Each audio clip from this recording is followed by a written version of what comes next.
नमस्कार दोस्तों, आज के वीडियो में हम इनकम टैक्स रिटर्न का फाइलिंग को प्रैक्टिकली समझेंगे। अगर आपने मेरा पिछला वीडियो देखा होगा, तो वहाँ पे आप समझ ही गए होंगे कि आईटीआर 1, 2, 3, 4 कैसे आपको चूज़ करना है। आज हम उसी कॉन्सेप्ट को प्रैक्टिकली करेंगे। इस वीडियो में मैंने आपने के लिए इनकम टैक्स ई-फाइलिंग पोर्टल पर एक प्रैक्टिकल लाइव एग्ज़ाम्पल को मैंने रेडी किया। उसी को आज हम लोग कंप्लीट करेंगे। हम देखेंगे कि लॉगिन करने के बाद आईटीआर कैसे सिलेक्ट करना है, प्री-फिल डाटा कैसे चेक करना है, इनकम डिटेल्स कैसे वेरीफाई करना है, डिडक्शन कैसे चेक करना है, टैक्स रेजिम कैसे सिलेक्ट करना है और फाइनली हम लोग कैसे सबमिट करेंगे रिटर्न फाइलिंग। तो चलिए प्रैक्टिकल फाइलिंग को स्टार्ट करते हैं।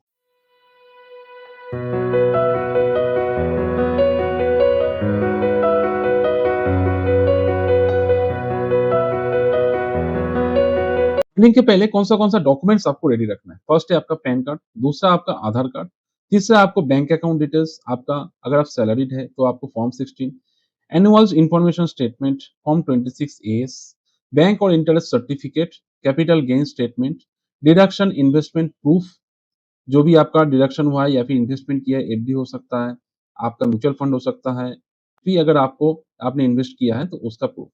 हाउस प्रॉपर्टी का डॉक्यूमेंट्स जो आप हाउस प्रॉपर्टी रेंट पे दिए हैं मतलब रेंट रिसीप्ट, होम लोन का कागज मतलब आपका रिपेमेंट शेड्यूल, आपका सैंक्शन लेटर, प्रॉपर्टी डिटेल्स जहाँ पे है उसका डिटेल्स, एड्रेस वगैरह और अदर इनकम डिटेल्स मान लीजिए आपका डिविडेंड से इनकम मिला है, आपका पेंशन है, सैलरी पेंशन है, अदर सोर्स से एप्लीकेबल है कोई भी इनकम तो उसका डिटेल्स। अगर बिज़नेस और प्रोफेशन से भी इनकम है तो उसका भी डिटेल्स आपको रेडी रखना है।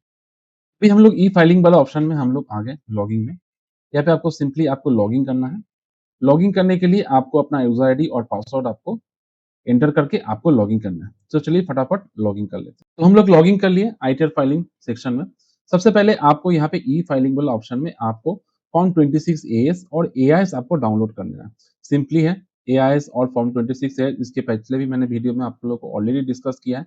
तो हमको नहीं लगता ये दोबारा दिखाने का कोई ज़रूरत है। फिर भी अगर आप लोग चाहते हैं तो आपको सिंपली यहाँ पे आप क्लिक करके जो ऑप्शन जाएगा आप वहाँ पे डाउनलोड कर सकते हैं। फॉर्म 26 एएस में क्या होता है आपका सारा डिटेल्स आपका रहता है कि कौन-सा जहाँ से आपका इनकम आपके पास जनरेट हुआ है। तो ये फॉर्म 26 इसका मतलब हो गया सिंपली आपका इनकम जनरेशन का एक सर्टिफिकेट कहाँ-कहाँ से आपको इनकम मिलेगा, एक समरी के हिसाब से वहाँ पे रहेगा। तो चलिए इसको आप लोग डाउनलोड किए, इसके साथ अगर आपका फॉर्म 16 जो आपको एम्प्लॉयर्स है, आपको जनरेट करना है, वो आपको अपने पास रखना है। देन आपको सिलेक्ट करना है फॉर्म 2026-27 करंट असेसमेंट ईयर, आपको ऑनलाइन सिलेक्ट करना है, कंटिन्यू करना है, देन आपको स्टार्ट न्यू फाइलिंग करना है, इंडिविजुअल आपको सिलेक्ट करना है, देन आपको हम लोग आईटीआर 1 को लेके आज हम लोग आगे बढ़ेंगे, तो आईटीआर 1 को लेके आज हम लोग कंप्लीट करेंगे। देखिए जैसे आईटीआर 1 सिलेक्ट किया, तो यहाँ पे आपको ऑप्शन दिखा दिए कि कौन-सा आप यहाँ पे ऑप्शन ले सकते हैं। For individual being a resident, एक इंडिविजुअल रेसिडेंट होना चाहिए। टोटल इनकम 50 लाख तक होना चाहिए, having total income up to 50 lakh, having income from salaries and two house properties and other sources, interest, etc. Long term capital gains under section 112A up to 1.25 lakh and agriculture income up to 5,000। मतलब आप ITR 1 तभी file कर सकते हैं, आप resident individual है, आपका 50 lakh and उसके नीचे आपका इनकम है, आपको सैलरी से इनकम आ रहा है, इसके साथ मैक्सिमम आपके पास 2 हाउस प्रॉपर्टी होना चाहिए, मैक्सिमम, उसके ज्यादा आप यहाँ पे एंट्री नहीं कर सकते। अदर सोर्सेज से इनकम मतलब एफडी से इंटरेस्ट, सेविंग्स बैंक से इंटरेस्ट आपके पास है। लॉन्ग टर्म कैपिटल गेन्स अगर आपके पास है, तो आप 112 सेक्शन इसमें यूज करके मैक्सिमम 1.25 लाख तक आप कैपिटल गेन दिखा सकते हैं। इससे ज्यादा अगर आपका कैपिटल गेन है तो आप आईटीआर 1 नहीं कर सकते। देन एग्रीकल्चर इनकम आप यहाँ पे अप टू 5,000 रुपीज तक दिखा सकते हैं, उससे ज्यादा नहीं दिखा सकते। Not for an individual who is either a director in a company or has invested in unlisted equity share, or in case where TDS has been deducted under section 194N, or if income tax is deferred on ESOP or has asset located outside India। मैं आपको simply समझाता हूँ, आप कोई भी company का director नहीं हो सकते, आप कोई भी अनलिस्टेड इक्विटी शेयर आप नहीं परचेस कर सकते, आपको कोई भी ईशॉप नहीं मिला है मतलब जो एम्प्लॉय को शेयर मिलता है वो आपके पास नहीं है, आपके कंपनी से कोई भी आपको शेयर नहीं मिला है कंपनी का, आपका कोई भी इंडिया के बाहर कोई भी प्रॉपर्टी नहीं है। तो आप सिंपली समझ गए कि कौन सा केस में आपको आईटीआर 1 आपको भरना होगा। तो अगर ये सब कंडीशन आप मीट कर रहे हैं तो आप आईटीआर 1 आप प्रोसीड कर सकते हैं। हम लोग के पास यहाँ पे जैसे हम लोग प्रोसीड किए, सबसे पहले जो पॉपअप आ रहा है, यहाँ पे क्या लिखा है, आप लोग थोड़ा-सा इसको पढ़ लीजिए। बहुत जन इसको ओके करके आगे चल जाता है, लेकिन मैं आप लोगों को इसको डिटेल्स में समझाता हूँ। Please note new tax regime is default regime, kindly compare the tax liability as per the new and old tax regime. देखिए, ऑलरेडी अगर default tax regime, new tax regime selected है, अगर आप ओल्ड टैक्स रेजिम में जाना चाहते हैं, तो एक बार आप काइंडली लॉगिन के पहले जो टैक्स कैलकुलेटर है, वहाँ पे आप टैक्स कैलकुलेटर में चेक कर लीजिए, आपका न्यू टैक्स रेजिम में कितना आ रहा है या फिर ओल्ड टैक्स रेजिम में आपका कितना इनकम जनरेट हो रहा है। अगर आपको कंपैरिज़न देखना है, इनकम टैक्स कैलकुलेटर यूज़ करना सीखना है, तो आप मेरा पुराना वीडियो का मदद ले सकते हैं। यहाँ पे और क्या, list of significant exemption and deduction not available under new tax regime, HRA, LTA deduction under 80सी, 80डी, 80यू, 80ई, 80जी कुछ भी यहाँ पे एप्लीकेबल नहीं है। जो आप ओल्ड टैक्स रेजिम में डिडक्शन लेते थे, यहाँ पे कुछ भी एप्लीकेबल नहीं है। ओनली एप्लीकेबल है आपका जो है, अगर आपने आपका एम्प्लॉयर ने आपके बिहाफ पे एनपीएस खाते में कुछ भी अमाउंट ट्रांसफर किया है, that amount is only eligible for the deduction. No other deduction is eligible for the new tax regime. Please इस चीज को आप लोग ध्यान पे रख के आप आईटीआर फाइलिंग कीजिएगा। तो हम लोग सिंपली इसको ओके कर देते हैं। देन हम लोग के पास यहाँ पे एक ऑप्शन है, documents list to view your file first. देखिए, आईटीआर 1 आप फाइल कर रहे हैं तो सिस्टम ही आपको दिखा देगा कि क्या क्या चीज आपको यहाँ पे दिखाना होगा, आपको चाहिए। फॉर्म 16 आपको चाहिए। फॉर्म 16 आपको सैलरी होल्डर से आपको मिलेगा, मतलब आपके एम्प्लॉयर से मिलेगा। फॉर्म 16 26 एस आप डाउनलोड करना देख लिए, अभी हम लोग को दिखाए। बैंक स्टेटमेंट, सारा बैंक स्टेटमेंट आपका चाहिए पूरा साल का। वो पीडीएफ में हो सकता है या फिर आपके पास स्टेटमेंट हो सकता है, कुछ भी। अगर आपका होम लोन चल रहा है तो होम लोन का इंटरेस्ट सर्टिफिकेट आपको चाहिए। अगर आप कुछ भी डोनेशन किए, डोनेशन का रिसिप्ट चाहिए। रेंटल एग्रीमेंट का रिसिप्ट, मतलब आपने जो अपना हाउस प्रॉपर्टी रेंट पे दिए हैं, तो रेंट आपको जो मिल रहा है, तो रेंट का रिसिप्ट चाहिए। इन्वेस्टमेंट प्रीमियम रिसिप्ट चाहिए, एलआईसी, यूपीए। मतलब अगर ये तो आपका हो गया ओल्ड रिजिम में अगर आप करेंगे, तो अगर आप रिडक्शन दिखाना चाहते हैं तो ये आपको चाहिए। नहीं तो हम लोग तो न्यू रिजिम में करेंगे, बिकॉज न्यू रिजिम आने के बाद ये बहुत ही इजी हो गया। न्यू रिजिम में बहुत ही, न्यू रिजिम में हम लोगों को 12,75,000 तक एक सैलरी होल्डर को इनकम का छूट मिलता है, तो हमको ओल्ड रिजिम में जाने का कोई जरूरत ही नहीं है अभी। तो new tax regime is very much, new tax regime बहुत ही ईज़ी है, उसको यूज़ करना। तो हम लोग न्यू टैक्स रेजिम में हम लोग करेंगे। मैं तो आप लोगों को यही सजेस्ट करूँगा कि न्यू टैक्स रेजिम को आप लोग भी करें। तो चलिए, तो हम लोग लेट्स गेट स्टार्टेड में हम लोग क्लिक कर देते हैं। देन यहाँ पे आ जाता है आपका 3 ऑप्शन, ओके। सबसे फर्स्ट वाला option, taxable income is more than basic exemption limit. यही वाला ऑप्शन रहने दीजिए, यही सबसे बेस्ट है, या फिर आप अदर्स भी सिलेक्ट कर सकते हैं। तीनों करते हैं हम लोग। सबसे पहले है पर्सनल इन्फॉर्मेशन। पर्सनल इन्फॉर्मेशन में आपको यहाँ पे सेकेंडरी एड्रेस खाली आपको फिलअप करना है। सेकेंडरी एड्रेस अगर आपका सेम है तो आपको येस करके आगे बढ़ना है, नहीं तो आपको एज यूजुअल आपको नो करके, जो सेम है तो नो करके आपको रखना है, और अगर डिफरेंट है तो येस करके सेकेंडरी एड्रेस आपको फिलअप करना है।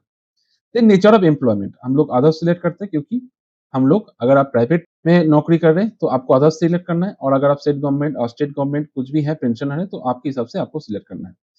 तो हम लोग अदर्स करते हैं कि एज्यूम करते हैं कि हम लोग जो एग्जाम्पल लिए वो एक आपका सैलरी मिल रहा है प्राइवेट कंपनी से। देन हम लोग को 139(1) ये वाला सिलेक्ट करना है। अगर हम लोग ड्यू डेट, अभी ड्यू डेट के बाद हो गया बी लेटेड, तो बी लेटेड में आपको सिलेक्ट करना है, क्योंकि हम लोग का 31 जुलाई चला गया, तो बी लेटेड रिटर्न अभी हमको सिलेक्ट करना है। क्योंकि हम लोग आईटीआर 1 कर रहे हैं, तो आईटीआर 1 का डेट चला गया, तो बी लेटेड हम लोग इसको सिलेक्ट कर सकते हैं। देन हम लोग को यहाँ पे और कुछ आपको, ये ऑलरेडी नो है, न्यू टैक्स रेजिम में हम लोग हैं, ओके। बैंक डिटेल्स, आपको सारा बैंक डिटेल्स यहाँ पे ऐड करना है, एक एक करके सारा बैंक डिटेल्स। आपके पास जितना बैंक अकाउंट है, मेक श्योर करें सारा बैंक डिटेल्स को आप यहाँ पे ऐड अनदर करके आप बैंक डिटेल्स को यहाँ पे एंटर करें। Bank account number, account type, primary या फिर joint account, IFSC code, nominated for refund, अगर आप नॉमिनेट लेना चाहते हैं, मतलब अगर कुछ भी आपका रिफंड बन रहा है इस अकाउंट में आप लेना चाहते हैं, तो उसको आप नॉमिनेट कर सकते हैं, करके आपको प्रोसीड टू ई वेरीफाई करना है। डिटेल्स हो गया, तो सिंपली अभी हमको कंफर्म कर देना है। अभी हम लोग आगे ग्रॉस टोटल इनकम वाला पोर्शन में, तो ग्रॉस टोटल पोर्शन वाला आप देख ही रहे हैं। सबसे पहले आपका आ गया इनकम फ्रॉम सैलरी, मतलब आपको सैलरी से जो इनकम आपके पास आया है, अभी आपको जरूरत है फॉर्म 26 एज एंड फॉर्म 16। तो फॉर्म 26 एज एंड फॉर्म 16 आप लोग रख लिए, वहां पे आपको चेक करके यहाँ पे डाटा फिलअप करना है। यहाँ पे आपको सैलरी एज पर सेक्शन, मतलब आपका फॉर्म 16 में 17(1) में जितना अमाउंट आपको वहां पे लिखा हुआ है, बस वही अमाउंट आपको यहाँ पे पुट करना है। मैं एज्यूम कर रहा हूँ कि आपको वहां पे आपका टोटल आपको ग्रॉस सैलरी रिसीव हुआ है 8 लाख, आपका 17(1) वाला जो पोर्शन है फॉर्म 16 में, वहाँ पे आपको यहाँ पे 8 लाख वहाँ पे शो हुआ है। तो आपको सिंपली यहाँ पे 8 लाख आपको पुट करना है। अगर आपको कुछ भी पर क्यूस्टिक मिला है 72 में, 17(2) में, ये भी आपका फॉर्म 16 में 17(2) वाला जो आपका कॉलम है, आप लोग स्क्रॉल करके देखिए अपना फॉर्म 16, वहाँ पे आपको 17(2) वाला मिल जाएगा। तो वहाँ पे आप चेक करके देखिए, वहाँ पे अगर कुछ अमाउंट है, तो आपको यहाँ पे डालना होगा। पर क्यूस्टिक मतलब जो आपके सैलरी के साथ जो आपको एक्स्ट्रा बेनिफिट मिला है। जैसे बहुत जन को आपको बंगलो मिलता है या फिर फ्री गैस मिलता है, फ्री इलेक्ट्रिसिटी मिलता है। तो ये जो भी परक्यूस्टिक होता है, तो इसको बोला जाता है कि वैल्यू ऑफ परक्यूस्टिक। तो ये भी आपका सैलरी में वहाँ पे इंक्लूड होता है। मान लीजिए आपको 35,000 आपका वहाँ पे है। तो आपको यहाँ पे 35,000 हम लोग डाल दिए। 17 सी में अगर कुछ है, नहीं तो आपको सिंपली जीरो आपको डालना है। देन आ जाता है हम लोग का एग्जेम्प्ट अलाउंस। जैसे देखिए, आपको बहुत सारा एग्जेम्प्ट अलाउंस भी आपको मिल सकता है। फर्स्ट यहाँ पे देख सकते हैं remuneration received by an official by whatever name called of an embassy high commission. आप लोग समझ रहे हैं कि अगर एम्बेसी में हाई कमीशन में जो भी आपका रिन्यूमरेशन मिल रहा है एग्जेम्प्ट, तो हम लोग एक सिंपल हम लेते हैं कि आपको एक ग्रेचुइटी का पैसा मिला है। अगर आपको ग्रेचुइटी का पैसा मिला है, तो आप इसको सिलेक्ट करके मान लीजिए आपके बैंक खाते में 2 लाख का आपको ग्रेचुइटी मिला है। तो सिंपली आपका 2 लाख आपको आपका माइनस हो जाएगा ग्रॉस से। आप लोग देख ही पा रहे हैं टोटल इनकम यहाँ पे जनरेट हुआ था 8,35,000, जहाँ पे आपको 2 लाख रुपए जो आपको ग्रेचुइटी मिला है, वो आपका यहाँ पे माइनस हो गया। माइनस होके आपका 5,60,000 आपका माइनस होके आपका 6,35,000 नेट सैलरी आ गया। उसके बाद 75,000 आपका जो स्टैंडर्ड डिडक्शन है सैलरी होल्डर के लिए, वो आपको यहाँ पे मिल गया। इसके साथ आप और भी परक्यूस्टिक अगर आप और भी अलाउंस आप ऐड कर सकते हैं। मान लीजिए आपको आपने जॉब चेंज किया है, आपने जॉब स्विच किया है, तो आपको मान लीजिए अर्न लीव का एनकैशमेंट मिला है कितना 24,000 का। तो आप सिंपली यहाँ पे अर्न लीव 25,000 4,000 आप डाल दिए, तो वो भी आपका टोटल माइनस हो गया। मतलब जो आपका फॉर्म 16 में 17(1) में जो आपका सैलरी रहता है, वो टोटल ग्रॉस रहता है, मतलब टोटल आपको जितना मिला है। अब वहां से जो बाइफर्केशन है, मतलब जो आपको ग्रेचुइटी मिला होगा, अर्न लीव मिला होगा, वो आपको यहाँ पे माइनस करना होगा। तो यहाँ पे आपको मल्टीपल ऑप्शन है, अगर कुछ भी आपको मिला है ऐसा, तो आप सिंपली उसको यहाँ पे आप दिखा सकते हैं। ट्रांसपोर्ट अलाउंस मिल सकता है, granted to certain physical handicap. मान लीजिए कि अगर आपका आपको आपका ट्रांसफर हुआ है जॉब चलते कारण, तो कोई दूसरा डिस्ट्रिक्ट, दूसरा ब्रांच या कहीं पे आपका ट्रांसफर हुआ है, तो ट्रांसफर में जो आपको अलाउंस मिला होगा, उस अलाउंस को भी आपको यहाँ पे डिडक्शन में दिखाना होगा। मान लीजिए आपको 30,000 टोटल अलाउंस मिला हो, तो आप 30,000 यहाँ पे डाल दिए, सिंपली वो भी आपका यहाँ पे माइनस हो गया। तो आप समझ लिए कि कैसे आपको यहाँ पे एग्जेम्प्ट अलाउंस आपको डालना है। ओके, तो हम लोग अभी इसको सेव कर देते हैं। तो हम लोग सेव कर दिए, सैलरी वाला पोर्शन हम लोग का कंप्लीट हो गया। तो आपके केस में जो है, आपको अभी हिसाब करना है, कैलकुलेट करना है। उसी कैलकुलेशन के हिसाब से आपको यहाँ पे इनकम फ्रॉम सैलरी आपको कंप्लीट करना है। नाउ अभी बात होता है कि income from house property.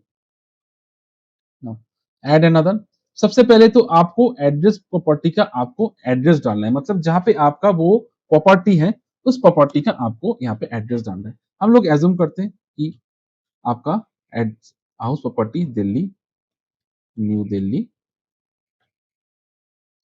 State हम लोग सिलेक्ट कर लेते हैं दिल्ली, पिन कोड आपका कुछ भी आप डाल दीजिए 110002, कुछ भी आप डाल दीजिए ना। ओनर ऑफ द प्रॉपर्टी आप सेल्फ, स्पाउस या अदर्स, हम लोग सेल्फ सिलेक्ट करते हैं। को-ओन्ड है नहीं, मतलब हम एज्यूम करें कि 100% शेयर आपका है। हाउस प्रॉपर्टी आपने उसको लेट आउट, मतलब आपने उसको रेंट पे दिया है। ओके, नाउ आपको टेनेंट का एड्रेस भी आपको फिल अप करना होगा। नेम ऑफ टेनेंट मान लीजिए ए बी, पैन कार्ड आप डाल दीजिए, कुछ भी आप डाल दिए, आधार नंबर आप डाल दीजिए। तो आप लोग डाल लिए, कुछ भी आपको यहाँ पे डिटेल्स आपको डालना है, पैन नंबर, आधार नंबर अगर अवेलेबल है, आधार नंबर ऑप्शनल नहीं, पैन नंबर आपका मैंडेटरी है। अगर आपका 1 लाख के ऊपर अगर आप रेंट रिसीव कर रहे हैं, तो आपको ये डालना होगा पैन नंबर। ओके, तो इसको हम लोग डाल लिए। तो ग्रॉस रेंट रिसीव, तो हम एज्यूम करें कि आपको टोटल आपको 10,000 करके रेंट मिला है, तो सालाना आपको 1,20,000 का आपको रेंट मिला है। ओके, ग्रॉस रेंट रिसीव आपको यहाँ पे मिल गया। तो टोटल टैक्स मतलब मान लीजिए आपने उस घर के लिए सालाना आपने 2500 का आपने टैक्स दिया, ओके? लोकल अथॉरिटी को जो म्युनिसिपैलिटी को आपको आपने टैक्स दिया। 30% आपका देखिए ऑटोमेटिकली 35,250 ये आपका ऑटोमेटिक डिडक्ट हो गया एज़ पर द रूल आपका डिडक्ट हो गया 30% जो आपका डिप्रिसिएशन होता है, उसके हिसाब से। तो टोटल आपका इनकम फ्रॉम हाउस प्रॉपर्टी यहाँ पे आ गया 82,250 नाउ आपको अभी अपना इंटरेस्ट सर्टिफिकेट जो आपने आपका लोन चल रहा है, उसको आपको निकालना है और यहाँ पे आपको एंट्री करना है। तो लोन टेकन फ्रॉम मान लीजिए bank, name of the bank आप कुछ भी डाल सकते हैं, बीसी बैंक हम लोग डाल दिए। लोन अकाउंट नंबर आप लोग डाल दीजिए, आपका जो यहाँ पे है। लोन सैंक्शन लेटर, ये आप मान लीजिए आपका कोई भी एक डेट आप डाल दीजिए, उस डेट के हिसाब से टोटल लोन अमाउंट आपका यहाँ पे 35 लाख एक अमाउंट यहाँ पे डाल दिए। आपका सैंक्शन लेटर में as on date loan outstanding आपको मिल जाएगा वहाँ पे, मान लीजिए आपका loan outstanding as on date है 30 lakh. Interest on borrowed capital आपको ये भी आपको सैंक्शन में मिल जाएगा आपको, मान लीजिए आपका टोटल एज्यूम करें कि आपका सैंक्शन लेटर में इंटरेस्ट ऑन बोरोड कैपिटल पूरा साल भर में यहाँ पे आपका 25,000 आता है। तो आप लोग देख लीजिए, चेक कर लीजिएगा आपका टोटल, तो फिर वो आपका माइनस हो गया, माइनस होके ये आपका इनकम फ्रॉम हाउस प्रॉपर्टी यहाँ पे निकल के आ गया। बस सिंपली अभी हमको इसको सेव कर देना है। हम सेव कर दिए, तो मेरा इनकम फ्रॉम हाउस प्रॉपर्टी ये वाला पोर्शन भी हम लोग का एंट्री हो गया। नाउ आ जाता है हम लोग का income from other sources. Now यहाँ पे आप देख रहे हैं कि आपको सबसे पहले सेविंग्स बैंक का इंटरेस्ट ऑटोमेटिक कैप्चर हो जाता है। आप अपना सारा बैंक का इंटरेस्ट सर्टिफिकेट आपके पास है, तो मान लीजिए आपका सारा बैंक का आपका इंटरेस्ट सर्टिफिकेट मिला के आपको टोटल इंटरेस्ट जनरेट हुआ है आपको मान लीजिए 12,000। तो सिंपली आपको 12,000 आप डाल दिए, आप यहाँ पे सेव कर दिए। तो आपको इनकम फ्रॉम अदर सोर्सेस में सेविंग्स बैंक का इंटरेस्ट यहाँ पे जनरेट हो गया। Now add another, add another में आपको यहाँ पे जो आपका टोटल आपको बाकी अदर सोर्स से इनकम जनरेट हुआ है, इंटरेस्ट फ्रॉम मान लीजिए डिपॉजिट या बैंक मतलब एफडी हो सकता है, आपका कुछ भी बैंक डिपॉजिट हो सकता है, post office, cooperative society deposit, वहां से आपको जो भी आपका वहां पे इनकम जनरेट हुआ है वो आपको यहाँ पे डालना होगा। देन आपका हो गया interest from income tax refund, अगर आपको कुछ भी रिफंड हुआ है इंटरेस्ट का तो आपको यहाँ पे डालना होगा। फैमिली पेंशन हो सकता है, डिविडेंड इनकम हो सकता है, या फिर आप अपने हिसाब से देख लीजिए, बहुत सारा सेक्शन है, आप एनी अदर भी हो सकता है कुछ भी। अगर ऐसा कुछ भी नहीं है तो अगर दूसरा कुछ आपके पास इनकम जनरेट हुआ है तो आप उसके एनी अदर में उसको डिस्क्रिप्शन में डाल के आप उस अमाउंट को डाल सकते हैं। करके आपको सिंपली यहाँ पे सेव कर देना है, तो आपको इनकम फ्रॉम अदर सोर्सेज वाला ऑप्शन भी आपको कंप्लीट हो जाएगा। देन आ जाता है हम लोग का एग्जेम्प्ट इनकम। देखिए एग्जेम्प्ट इनकम मतलब जो इनकम आपको जनरेट हुआ है बट वो इनकम में आपको आना नहीं चाहिए, वो एग्जाम कैटेगरी में कैसे हो सकता है। हम लोग ऐड अनदर में गए, एग्रीकल्चर इनकम, पहले आप देख रहे थे एग्रीकल्चर इनकम 5,000 तक वो एग्जाम्प्ट है, मतलब वो आपका इनकम तो आप शो कर सकते हैं बट वो आपका टैक्सेबल में नहीं आएगा। तो हम लोग एग्रीकल्चर इनकम को ऐड कर दिए। देन और क्या ऐड कर सकते हैं, compensation other sum receive from government और अदर अप्रूव्ड बॉडी, मतलब कुछ भी अगर आपको कॉम्पेंसेशन मिला है, जैसे कुछ भी नेचुरल कैलामिटीज के टाइम में जो भी गवर्नमेंट से कॉम्पेंसेशन मिलता है, वो फ्लड हो सकता है, फायर हो सकता है, कुछ भी अगर कॉम्पेंसेशन आपको मिला है नेचुरल कैलामिटीज के टाइम में तो वो आपका एग्जाम कैटेगरी में आता है, वो आप उसको डाल सकते हैं। ओके, बाकी यहाँ पे आप देख सकते हैं बहुत सारा यहाँ पे है, some receipt from policy contribution to LIC NPF NPF and Suraksha Samriddhi योजना, मान लीजिए आपका कोई भी एलआईसी मैच्योर हुआ है तो आप यहाँ पे उसको डाल सकते हैं। फर्स्ट ऑप्शन आपको सिलेक्ट करना है, सिलेक्ट करके आपको एलआईसी में जो आपको मैच्योर हुआ है, मान लीजिए आपका टोटल 7 लाख का आपको एलआईसी मैच्योर हुआ है, तो आप यहाँ पे सिंपली आप 7 लाख रुपीस आप डाल दिए, सिंपली आपको उसको आपको सेव कर देना है। तो आपका यहाँ पे आप एलआईसी वाला भी डाल दिए। अब और क्या दिखा सकते हैं, आप यहाँ पे अदर इनकम में जाके आप यहाँ पे एक ऑप्शन दिख रहा है, receipt not in the nature of income, receipt not in the nature of income, इसको आप लोग याद रखिए, ध्यान से थोड़ा समझिए ये क्या है। मान लीजिए आपने कोई भी आपके बैंक खाते में कोई भी 10 लाख 15 लाख रुपए आपके पास रिसिप्ट हुआ है, वो आपका फैमिली से हो सकता है या फिर आपका मान लीजिए आपका पेरेंट्स ने आपको उधार दिया है, आपको आपको पेरेंट्स से उधार मिला है, तो मान लीजिए आपको यहाँ पे पेरेंट्स से टोटल 10 लाख का एक अमाउंट आपने उधार लिया है, तो आपको सिंपली इसको डाल देना है। हालाँकि हम लोग बहुत जन इसको इग्नोर कर देते हैं, लेकिन आपको बैंक स्टेटमेंट में वो पैसा आपको मिला है, आपको बैंक अकाउंट में वो शो कर रहा है। तो इन फ्यूचर कभी भी इनकम टैक्स वाले आपको क्वेश्चन कर ही सकता है कि आपके खाते में ये जो 10 लाख रुपए आपको रिसीव हुआ, ये आपने आईटीआर फाइलिंग में क्यों नहीं शो किया है? तो इसीलिए आपको हर एक रिसीप्ट, हर एक बड़ा अमाउंट, जो भी अमाउंट आपको बड़ा है, big amount more than 1 lakh rupees, मैं सजेस्ट करता हूँ कि ये अमाउंट आप आईटीआर में शो कर दीजिए। भले ही वो आपका इनकम नहीं हो, बट फिर भी आप इसको शो कर दीजिए। इसी तरह और भी कुछ भी अमाउंट हो सकता है जो आपका इनकम नहीं है, वो आप यहाँ पे डाल सकते हैं। मान लीजिए आपने कोई फ्रेंड को आपने उधार दिया था, वो फ्रेंड आपको 1 साल या 2 साल बाद आपने वो फ्रेंड आपको रिटर्न कर दिया। तो वो भी आप इसको receipt not in the nature of income में आप उस अमाउंट को डाल के डिस्क्रिप्शन में आप डाल सकते हैं। देखिए इस केस में हम लोग डाल दिए बोरो फ्रॉम पेरेंट्स, डाल के आप सिंपली इसको सेव कर दिए। तो ये आपका सेव हो गया टोटल अदर इनकम। तो इसी तरह आप मल्टीपल कुछ भी आप ऐड कर सकते हैं, लेकिन हाँ, उसका पक्का आपको हिसाब आपको रखना होगा। देन आ जाता है कैपिटल गेन्स। देखिए कैपिटल गेन्स हम लोग क्या देखे थे, अगर आपका आईटीआर 1 आप कर रहे हैं, तो आप मैक्सिमम 112 में आप 1.25 लाख तक आप लॉन्ग टर्म कैपिटल गेन दिखा सकते हैं। तो इसके लिए आपको क्या करना होगा, आपका जो म्यूचुअल फंड या फिर आपका जो भी ब्रोकरेज का जो भी स्टेटमेंट है उसको डाउनलोड करना होगा। तो मान लीजिए आपके पास जो म्यूचुअल फंड था आपने सेल किया था, मान लीजिए उसको आपने सेल किया था 5 लाख में और वो आपने उसको परचेज किया था 1 लाख में। लॉन्ग टर्म का मैं बात कर रहा हूँ, लॉन्ग टर्म का मान लीजिए जो 1 साल से ज्यादा आपका आपने उसको होल्ड करके रखा है। ओके, तो आपको यहाँ पे 4 तो 1 लाख है, मतलब long term capital gain as per section 112 है 1 लाख हुआ है, तो ये आपका एज पर एलिजिबल में है, 1.25 लाख के नीचे है, तो ये आपका ये अमाउंट एक्सेप्टेबल है। तो मान लीजिए अगर आप देख सकते हैं यहाँ पे अगर आपका 1 लाख होता तो यहाँ पे जैसे 4 लाख, तो आपको जैसे कंफर्म करते हैं तो यहाँ पे सिस्टम दिखा देता in ITR 1 the maximum gains as per the section 112 can not be more than 1.25 lakh. अगर आपका 1.25 लाख से ज्यादा है तब आपको आईटीआर 2 या फिर 3 में आपको जाना होगा। तो सिंपली हमको यहाँ पे 1.25 लाख से कम अगर आपका जनरेट हुआ है तब भी आप इसको कर सकते हैं। तो करके हम लोग सिंपली इसको कंफर्म कर दिए। जैसे कंफर्म कर दिया हम लोग का टोटल ग्रॉस इनकम निकल के हम लोग का आ गया। देखिए हम बहुत सिंपल तरीके से आपको सिखाएं कि टोटल ग्रॉस इनकम कैसे आपको कैलकुलेट करना है। ना हो जाता है टोटल डिडक्शन।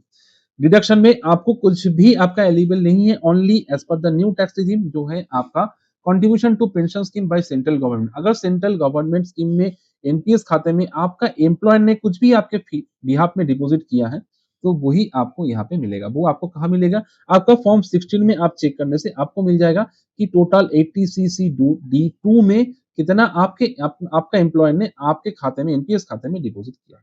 तो आई एज्यूम कि आपके एम्प्लॉयर ने आपके बिहाफ में 80cc डू एनपीएस खाते में 25,000 रुपीज यहाँ पे डिपॉजिट किया है।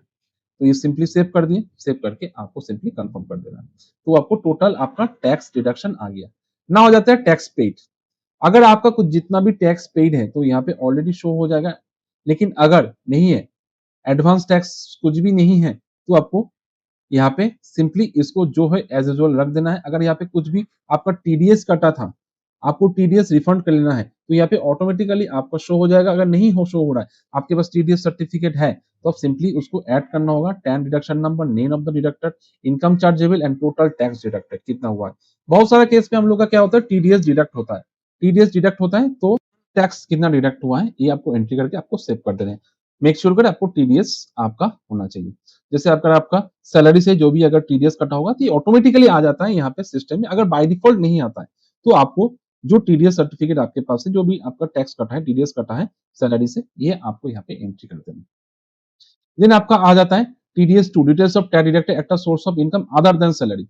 अगर आपका अदर देन सैलरी छोड़ के अगर कुछ भी आपका टैक्स डिडक्ट हुआ है, तो आपको यहाँ पे वो ऑटोमेटिकली शो हो जाता है। अगर नहीं शो होता है फिर भी, तो फिर आपको यहाँ पे एंट्री करना है। ओके, तो इस केस में ऑलरेडी एक टीडीएस कटा था जो इंश्योरेंस कमीशन था, तो यहाँ पे ऑलरेडी टैक्स डिडक्टेड शो हो रहा है। तो अगर आपके केस में कुछ भी ऐसा कटा है तो आपको यहाँ पे शो हो जाएगा। देन आपको अगर नहीं शो होता है तो आपको ऐड एंड अदर करके आपको सिंपली ऐड करना है। देन सिंपली आपको कंफर्म कर देना है। कंफर्म करने के बाद आपका ये वाला ऑप्शन भी कंप्लीट हो गया। Then verify your tax liabilities. तो टोटल यहाँ पे आप देख पा रहे हैं कि टोटल टैक्स लायबिलिटीज यहाँ पे 0 आ रहा है, कुछ भी आपका यहाँ पे टैक्स लायबिलिटी नहीं आ रहा है। ओके, ओनली एक 5,000 जो आ रहा है वो है आपका बिलेटेड रिटर्न, मतलब हम लोग 31 जुलाई को छोड़ के हम लोग डेट मिस कर गए, तो हम लोग का जो रिवाइज आपका रिटर्न हो रहा है तो इसके लिए 5,000 रुपीज यहाँ पे पेनल्टी चार्जेस हो। तो सिंपली हमको क्या करना है, इसको कंफर्म कर देना है। कंफर्म करने के बाद proceed to verification. Proceed to verification में जाकर यहाँ पे टोटल हमको पे करना है 4900।